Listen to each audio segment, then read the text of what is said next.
ኣብዚ ሕጂ እዋን መብዛሕትና ኣካል መጠን ዝበፅሕና ሰባት ስለምንታይ ዘይብለይ ስለምንታይ ከምዚ ክኸውን ክኢለ ስለምንታይ ሰብ ይፀልአኒ እንዳበልና ንባዕልና ነጨንቕ እወ ኣብ ጉብዝናኻ ሰዓት ብዙሕ ነገር የድልየካ እዩ ብዙሕ ነገር ድማ ትብህግ ግን ድማ ናይ ህይወት ፈተናታት ይበዝሑኻ ጭናቕ ትወድቕ ብቐሊሉ ድማ ተስፋ ትቆርፅ ስለዚ ኣብ ህይወትካ መጀመርታ ግድን ክትፍፅሞም ዘለካ ሰለስተ ኣገደስቲ ነገራት ኣለዉ ነዚኦም በኣግባቡ እንተፈፂምካ ግን እመነኒ ኣብ ዝለዓለ ደረጃ ክትበፅሕ ኢኻ ቅድሚኡ ግን ነዛ ቪድዮ ላይክ ምግባር ኣይትርሱ ከምኡውን ነዛ ቻናል ሓደሽቲ እንተደኣሊኹም ሳብስክራይብ ብምግባር ቤተሰብና ኩኑ እሺ እቲ ቀዳማይ ዓርስኻ ተቐበል ወይ ድማ ብዘለካ ተመስግን በል ኣብ ሓንቲ ሃገር ኣብ ዝተኻየደ መፅናዕቲ ካብ 10 ሰባት እቶም 9 ሰባት ሕብሪ ቆርበቶም ወይ ድማ መልክዖም ክቕይሩ ዝደልዩ እዮም ግን ድማ ንዓርሶም እንዳፀልዩ ይነብሩ እምበር ዋላ ሓንቲ ክገብሩ ኣይኽእሉ ምክንያቱ መልክዕና ፈቲና ዘምፃናዮ ዘይኮነስ ካብ ፈጣሪና ዝተዓደልናዮ ውህብቶ እዩ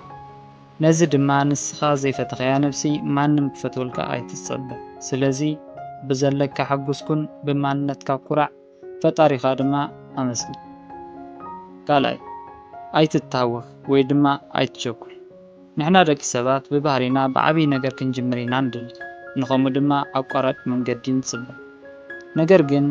ብንእሽተይ ነገር ከጀመርካ ዓብይ ነገር ክረክብ ኢልካ ከይተሓስብ ነዚ ፈሊጥካ ድማ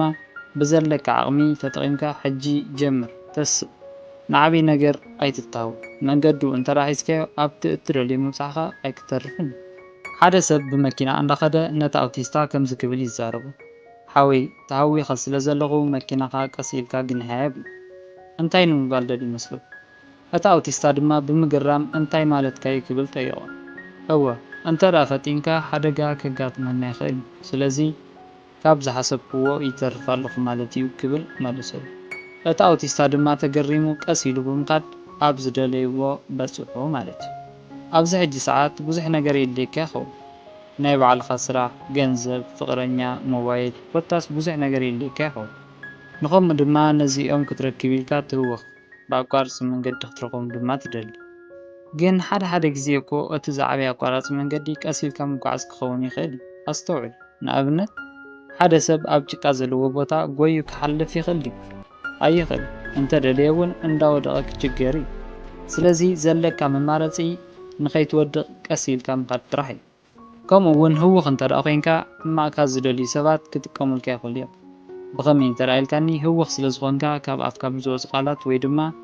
ብስምዒታትካ ተጠቒሞም ክጫወቱልካ ይኽእሉ እዮም ንበል ንኣብነት ኣብ መንገዲ እንዳኸድካ ሓደ ሕማቕ ክትረክብ ዝደሊ ሰብ ክላኸፈካ ይኽእል እዩ ንስኻ ድማ ህውኽ ስለዝኾንካ ትሃርሞ ንሱ ድማ ብሕጊ የቕፅዐካ ርኢኻ ንሱ ከቕፅዐካ ኮነ ኢሉ ሓሲቡሉ ይመፅእ ንስኻ ግን ሸለል ኢልካ እንተተሓልፍ ነርካ እዚ ኩሉ ኣይምተፈጠረ እዞም መብዛሕትኦም ዝተፈላለየ ገበን ሰሪሖም ኣብ ቤተ ማእሰርቲ ዘለዉ ኣሕዋትና ቅድሚ ገበን ምፍፃሞም ትዕግስቲ እንተዝገብሩ ነይሮም ወይ ድማ ነቲ ነገር ሸለል ኢሎም እንተዝሓልፉ ነይሮም ንዓሰርተታት ዓመታት ኣይምተኣሰሩ ስለዚ ትዕግስቲ ሃልኻ ኣይትታወኽ ሳልሳይ ብዙሕ ኣይትዛረብ ወይ ድማ ሱቕ በል ናይ ትም ወይ ድማ ሱቕ ምባል ጥቕሚ ብዙሕ እዩ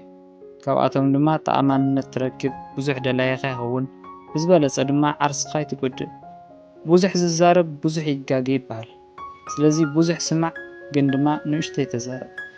በተለይ ብዛዕባኻ ንማንም ሰብ ኣይትዛረብ ምክንያቱ እቲ ዝበዝሕ መዓልታዊ ትጠዓሰሉ ንምንታይ ተዛረብኩ ሱቕ ዘይምበልኩ ብምባል እዩ ስለዚ ሰባት ከይጎድኡኻ ምስ እትደሊ ብዙሕ ኣይትዛረብ